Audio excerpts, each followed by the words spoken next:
ಅಪಾಯದಿಂದ ಪಾರಾದ ಪಾರಿವಾಳಗಳು. ಈ ಕೆಳಗಿನ ಪ್ರಶ್ನೆಗಳಿಗೆ ಉತ್ತರಿಸಿ. 1. ಬೇಡನು ಬಲೆಯನ್ನು ಏಕೆ ಬೀಸಿದನು? ಬೇಡನು ಪಾರಿವಾಳಗಳನ್ನು ಹಿಡಿಯಲು ಬಲೆಯನ್ನು ಬೀಸಿದನು. 2. ಬೇಡನು ಪಾರಿವಾಳಗಳಿಗೆ ಯಾವ ಆಸೆ ತೋರಿಸಿದನು? ಬೇಡನು ಪಾರಿವಾಳಗಳಿಗೆ ಕಾಳುಗಳ ಆಸೆ ತೋರಿಸಿದನು. ಪಾರಿವಾಳಗಳು ಬಲೆಯಿಂದ ಬಿಡಿಸಿಕೊಳ್ಳಲು ಏನು ಮಾಡಿದವು? ಪಾರಿವಾಳಗಳು ಬಲೆಯಿಂದ ಬಿಡಿಸಿಕೊಳ್ಳಲು ಒಟ್ಟಿಗೆ ಬಲೆ ಸಮೇತ ಹಾರಿದವು. ಕಾಗೆಯು ಪಾರಿವಾಳಗಳಿಗೆ, ಒಗ್ಗಟ್ಟಿನಲ್ಲಿ ಬಲವಿದೆ, ಎಲ್ಲರೂ ಕೂಡಿ ಒಮ್ಮೆಲೆ ಹಾರಿಬಿಡಿ ಎಂದು ಹುರಿದುಂಬಿಸಿತು. ಪಾರಿವಾಳಗಳು ಬಲೆ ಸಹಿತ ಹಾರಿ ಎಲ್ಲಿ ಇಳಿದವು?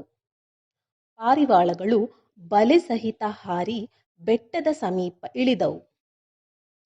ಪಾರಿವಾಳಗಳು ಯಾರ ಸಹಾಯದಿಂದ ಬಲೆಯಿಂದ ಬಿಡಿಸಿಕೊಂಡವು? ಪಾರಿವಾಳಗಳು ಇಲಿಗಳ ಸಹಾಯದಿಂದ ಬಲೆಯಿಂದ ಬಿಡಿಸಿಕೊಂಡವು. ಇಲಿಗಳು ಪಾರಿವಾಳಗಳನ್ನು ಬಲೆಯಿಂದ ಹೇಗೆ ಬಿಡಿಸಿದವು? ಇಲಿಗಳು ತಮ್ಮ ಹಲ್ಲುಗಳಿಂದ ಬಲೆಯನ್ನು ಕತ್ತರಿಸಿ ಪಾರಿವಾಳಗಳನ್ನು ಬಿಡಿಸಿದವು. ಪಾರಿವಾಳಗಳು ಕಾಗೆ ಮತ್ತು ಇಲಿಗಳಿಗೆ ಏಕೆ ಧನ್ಯವಾದ ಹೇಳಿದವು?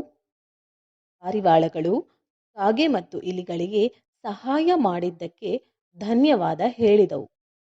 ಅಪಾಯದಿಂದ ಪಾರಾದ ಪಾರಿವಾಳಗಳು ಕಥೆಯ ನೀತಿ ಏನು? ಅಪಾಯದಿಂದ ಪಾರಾದ ಪಾರಿವಾಳಗಳು ಕಥೆಯ ನೀತಿ: ಒಗ್ಗಟ್ಟಿನಲ್ಲಿ ಬಲವಿದೆ ಮತ್ತು ಕಷ್ಟದಲ್ಲಿ ಇರುವವರಿಗೆ ಸಹಾಯ ಮಾಡು.